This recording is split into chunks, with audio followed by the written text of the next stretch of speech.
তবে কারবালা ট্র্যাজেডি, হযরত হুসাইন রাদিয়াল্লাহু তাআলা আনহুমা তিনি যে শাহাদাত বরণ করেছেন, এই জন্য আমাদের কলিজাও কাঁদে, এই জন্য আমরাও কাঁদি, এই জন্য আমরাও মর্মাহত। এই কারবালা ট্র্যাজেডির জন্য কারা দায়ী? কারবালা ট্র্যাজেডিতে কাদের ভূমিকা ছিল, এই নিয়ে আগামী সপ্তাহে আলোচনা হবে, আপনারা বিস্তারিত শুনতে পারবেন। তবে এখন আপনাদের বুঝতে হবে যে কারবালাটা এটাও ছিল ইসলামের জন্য একটা জিহাদ, ইসলামের জন্য একটা কি জিহাদ। কিন্তু এই কারবালার দিনে হাই হুতাশ করে কিছু মানুষ দেখবেন, হাই হুতাশ করে রাসূল আকরাম সাল্লাল্লাহু আলাইহি ওয়াসাল্লামের হাদিস রয়েছে এই হাই হুতাশ সম্পর্কে। কি রাসূল আকরাম সাল্লাল্লাহু আলাইহি ওয়াসাল্লাম বলেন, লাইসা মিন্না মান দারাবাল খুদুদা ওয়া শাক্কাল জুয়ুবা ওয়া দাআ বিদাওয়াল জাহিলিয়্যা।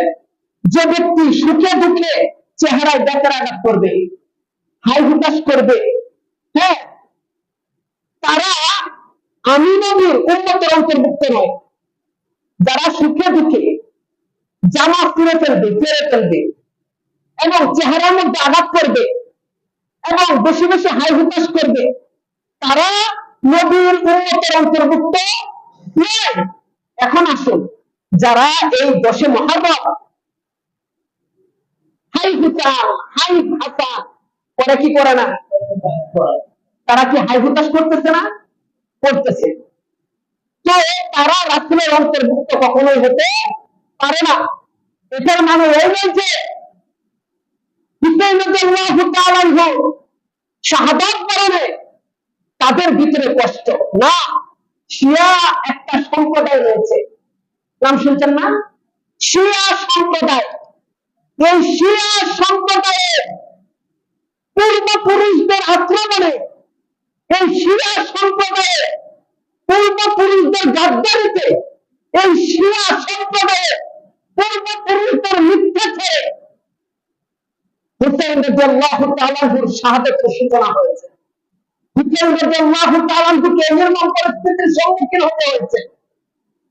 আর তারা আজকে হুসাইন রাদিয়াল্লাহু তাআলা আনহু নামে অতিরঞ্জিত গৌরব দেখিয়ে হুসাইন রাদিয়াল্লাহু তাআলা আনহুর শাহাদাত বরণের কার্যকলাপ মানুষের সম্মুখে বিনাশের মাধ্যমে, মাদকের মাধ্যমে, হাই হুতাশের মাধ্যমে বিভিন্ন পর্যায়ে তারা নিজের শরীরে যাতে আঘাত করে, চাবুকের আঘাত করে এবং তাদের জামা ছিঁড়ে ফেলে তারা হুসাইন রাদিয়াল্লাহু তাআলা আনহুর পক্ষে ভালোবাসা প্রদর্শন দেখাতে চায়। আসলে এটা ভালোবাসা প্রদর্শন নয়, এটা হলো ইসলাম বিরোধী একটা কালচার। এই কালচার থেকে নিজে যেমন হেফাজতে থাকতে হবে, আমার জাতি যারা রয়েছে, আমার আহার যারা রয়েছে, আমার পরিবার পরিজন, আত্মীয় স্বজন, আমার প্রতিবেশী, সবাইকে তাদের হাত থেকে রক্ষা করতে হবে। আল্লাহ তাআলা কোরআনে বলেন, কু আনফুসাকুম ওয়া আহলিকুম নার, তোমরা যেমন গুনাহ থেকে বাঁচবা, জাহান্নাম থেকে বাঁচবা, ঠিক পাশাপাশি তোমাদের জাতি যারা রয়েছে, তোমাদের আহার যারা রয়েছে, তাদেরকে জাহান্নামের আগুন থেকে কি করো, বাঁচাও। যদি তোমার আহারদেরকে, জাতিদেরকে, তোমার ভাই বন্ধু, মা বাবা, আত্মীয় স্বজন, প্রতিবেশী, তাদেরকে জাহান্নামের আগুন থেকে বাঁচাতে না পারো, জাহান্নামের আগুন থেকে বাঁচানোর প্রচেষ্টা করতে না পারো, তাহলে নিজে নিজে যত বড় ওলি আলাদা হয়ে যাও না কেন, এই ওলিগিরি তোমাকে জান্নাতে নিতে পারবে, মনে রাখতে হবে। এই জন্য এই শিয়াদের সব থেকে বড় যে মতবাদ, সব থেকে বড় যে আকীদা, সেটা হলো তাদের বইয়ের মধ্যে পাওয়া যায়। শিয়াদের সব থেকে বড় আকীদা হলো, সহজে আপনারা বুঝবেন, তারা মনে করে আল্লাহ তাআলা ভুলবশত, নাউজুবিল্লাহ বলেন, আল্লাহ তাআলা ভুলবশত মুহাম্মদ সাল্লাল্লাহু আলাইহি ওয়াসাল্লামকে নবী বানিয়েছেন। নবী বানানোর কথা ছিল আলী রাদিয়াল্লাহু তাআলা, আল্লাহ তাআলা বলে ভুল হয়েছে। আর ওদের কথা সঠিক। এই এত কিছু শোনার পরেও, তাদের এত ভ্রান্ত আকীদা সম্মুখে আসার পরেও এক শ্রেণীর মানুষ আছে যে তাদের মিছিল মিটিং যখন হয়, তাদের উৎসব যখন হয়, তাদের প্রতিমা যখন সাজায়, বিশেষ করে এখানে হয়তো নাই, পাশেই বনগ্রাম দাসের গাঁও, ওইখানে বিশাল প্রতিমা সাজানো হয়, অর্থাৎ লাল নিশানা দেওয়া হয়, লাল নিশানা দিয়ে এই লাল নিশানার চতুর্দিকে কমপক্ষে 1 সপ্তাহ মাতম করা হয়, 1 সপ্তাহ মাতম করা হয়, 1 সপ্তাহ গান বাজনা করা হয়, দুল কবরা পিটানো হয়।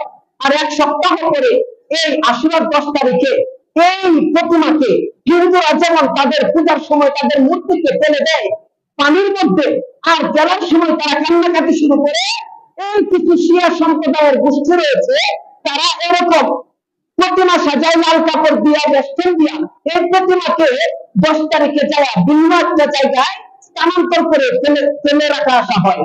আর তখন তারা হাই হতাশ করে কান্নাকাটি শুরু করে, অর্থাৎ তারা মনে করে এটাই তাদের সব থেকে বড় দেবতা, এর চেয়ে বড় দেবতা আর কেউ নাই। আর যখন তাদের দুল তবলা পিটানো হয়, এখানে একটা অনুষ্ঠান হয়, আর এই অনুষ্ঠানে কিছু ধর্মগুরু রয়েছে, তারাও এখানে অংশগ্রহণ করে।